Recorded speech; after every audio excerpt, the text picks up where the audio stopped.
Welcome to another episode of Leap Forward with Richter and Schnell. I'm Bo Duracek, Strategic Solutions Manager, and I'm here with Brian Neeb from Majestic Crossing Dairy today. How are you doing, Brian? I'm doing well. Good morning. Good morning. We're here today to talk about precision upgrade kits for planters. Why don't you tell us a little bit about the farm, Brian?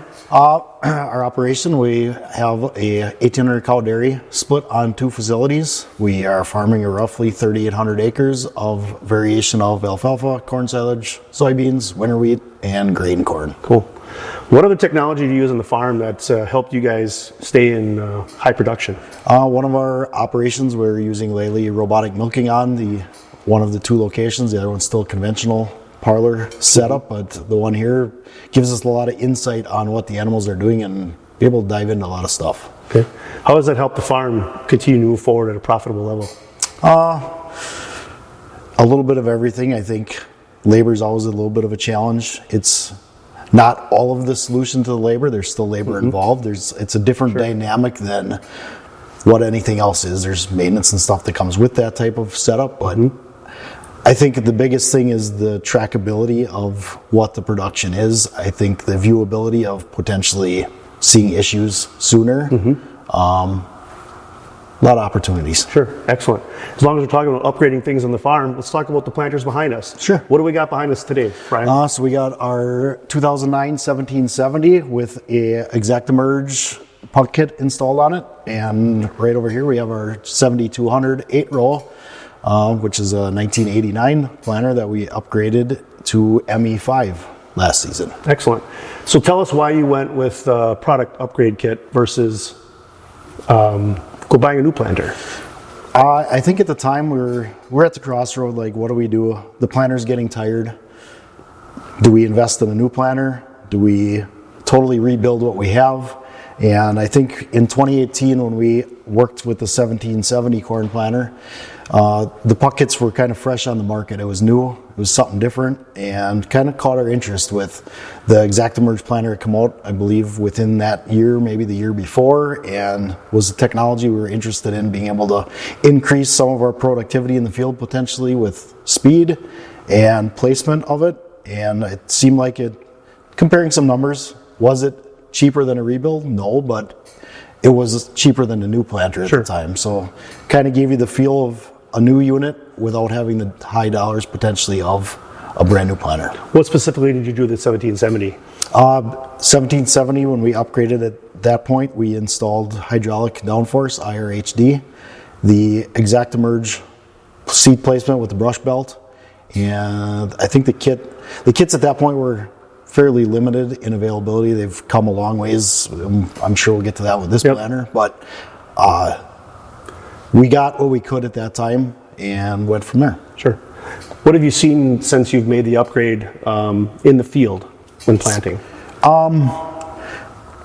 Biggest thing I saw, I think, was the hydraulic downforce. To me, was probably the biggest game changer for us. It seemed like when you would watch the old spring downforce or pneumatic downforce operate through the field, you could see a lot of movement on the row units, and they were just watching it go down the field from the cab and even outside the cab watching it, there was a lot more consistency to the row unit following the ground. I think that was probably one of the biggest players in it after installing it. And I think if anyone's looking at upgrade stuff, that would be one of my top ones, would be the hydraulic downforce option. And then the ExactEmerge, we're trying to figure out at that point, we only had the one planter. The 8-row was a recent addition in the last couple of years, but how can we, with the time we have in the field, how can we increase our productivity? So it's not that the planter goes 10 miles an hour every time you're in every field. There's situations where you're not going that fast, but there's also situations where you have the opportunity to pick up the pace and have his quality of placement and accuracy with it and get the work done. Perfect. How about seed placement? I would say it's great. Unsurpassed, I guess.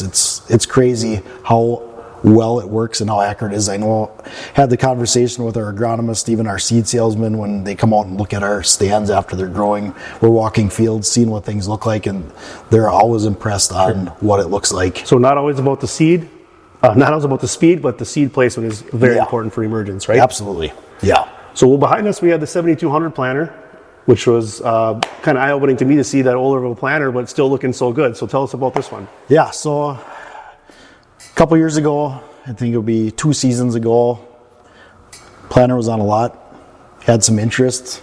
We were kind of at the point we had a couple small fields. It's like maybe an 8-row fits. We knew it was tired at that point in time. We threw it out, brought it in. By tired, you mean adding some investment to it to make it work better, right? Yeah, okay. Correct. Yeah, absolutely. We stuck some money in it for that first year. We had it, put it in the field just to see what it would do, just to see if it actually fit. It was not a huge investment at that point for us to get into the planter, try it out, see how it goes. It turned out it worked pretty well for us in some of those smaller applications. We did end up filling in other spots, and the season we got out of what we wanted, started thinking a little bit, all right, what's the next step with this planter? Do we want to keep it? Is it what we want to do? Last spring we kind of sat down, had discussions on it, and it felt like we didn't need to go to the Exact Emerge because we knew it wasn't going to be our main go-to planter. Thought was, let's go to ME5, get the hydraulic downforce, get some of the other tools that come with it, gives us the availability of another planter in the field, gives us the ability, if the other planter goes down, we're still planting. Yeah, it's not quite as going as much in the ground, but you're not completely dead in the water at that point, sure. Right? Right. The other thing we really liked about the 2 planters, we got to the point where we were running both in the field. The other one had all the technology. This one was pretty basic. Had an old CompuTrack 250 with it. You knew the seed was coming out of it.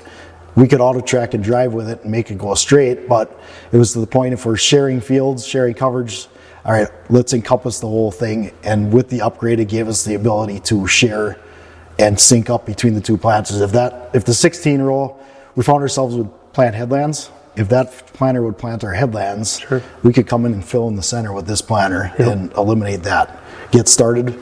This planter knew what that planter did, and all of our section control, everything was spot on to keep the advantages of section control and making all that stuff do what it's supposed to and give you the savings. The 2 planters talked essentially and gave you the option for that. How many acres you say you plant with the 1770 every year? I think last year it went across 1,500 to 1,800 acres. And then this one? We were probably in that 400 to 500 range with it last season. Combined with a couple of fancy 8Rs, they look pretty sharp. Yeah. Let's talk about installation. Yeah. Who installed your precision upgrade kit? So the first one on the 1770 in 2018, we had the dealership handle the installation. A little bit of it at that point it was new to a lot of everybody. Brought it to the store, had the store take care of the install just because of what it was at that point in time. When it came to the 7200 here last season, kind of looked it over. The planter was pretty faded. We wanted to touch up the paint a little bit, make the whole thing look nice when it was done. So we opted to take it on site. Staffing on the farm, we had a couple extra guys. Thought it'd be a fun little project for ourselves, and with the changes in the kits over the years and how the kits were coming to the customer, it seemed like a good fit for us. And we were up for a little bit of a challenge to see how it went. It was kind of a fun little project for us to have at it. So in case for people that are out there thinking that they maybe can't afford a product upgrade kit, there's actually other ways to do it where you can install it yourself if you want. Yeah, absolutely. From 2018 when they first came out, there was very limited planters that you could install these kits on, right? I think in today's world where we're at, the options are pretty much endless with a puck kit. You can almost configure the row unit like you're buying a brand new planter. And I'm sure there's some limitations yet, but as far as age of the planter goes, size of the planter goes, it really doesn't matter. You can make a planter, a 6-row planter for that matter, as sophisticated and technology loaded as a 16 or larger planter would be. Options are endless, that's right. Yeah. All right, well, we've been visiting with Brian Neeb from Majestic Crossing Dairy today on precision upgrades for planters. Tune in again next time on our Leap Forward with Richter and Schnell. Thank you. We're your John Deere dealer coming through for you, Richter and Schnell.